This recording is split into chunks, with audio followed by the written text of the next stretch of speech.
رسول اللہ صلی اللہ علیہ وسلم نے اپنی مرحومہ صاحبزادی زینب رضی اللہ تعالی عنہا کو غسل دینے کے وقت فرمایا تھا کہ غسل دائنی طرف سے دو اور اعضائے وضو سے غسل کی ابتدا کرو۔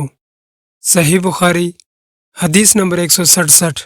ام المومنین عائشہ صدیقہ رضی اللہ تعالی عنہا فرماتی ہیں کہ رسول اللہ صلی اللہ علیہ وسلم جوتا پہننے، کنگھی کرنے، وضو کرنے اور اپنے ہر کام میں دائنی طرف سے کام کی ابتدا کرنے کو پسند فرمایا کرتے تھے۔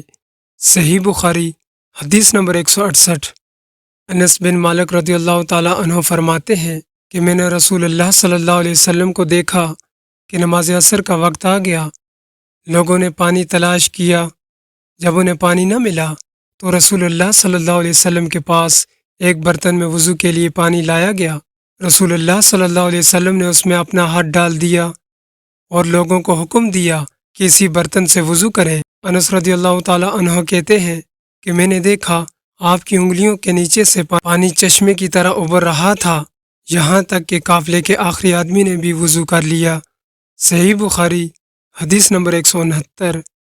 ابن سیرین رضی اللہ تعالیٰ عنہ عبیدہ رضی اللہ تعالیٰ عنہ سے کہا کہ ہمارے پاس رسول اللہ صلی اللہ علیہ وسلم کے کچھ بال مبارک ہیں جو ہمیں انس رضی اللہ تعالیٰ عنہ سے یا ان کے گھر والوں کی طرف سے ملے ہیں۔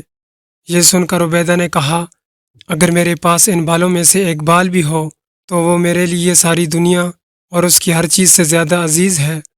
صحیح بخاری حدیث نمبر 170۔ رسول اللہ صلی اللہ علیہ وسلم نے حجۃ الوداع میں جب سر کے بال منڈوائے تو سب سے پہلے ابو طلحہ رضی اللہ تعالیٰ عنہ نے آپ صلی اللہ علیہ وسلم کے بال لیے تھے۔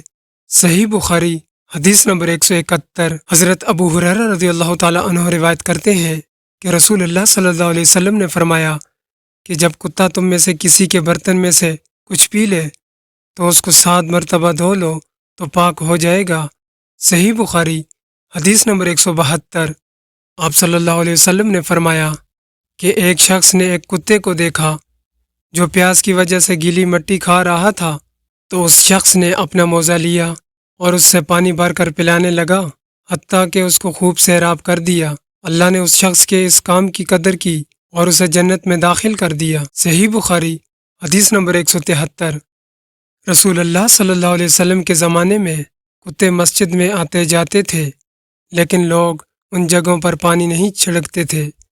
صحیح بخاری حدیث نمبر 174۔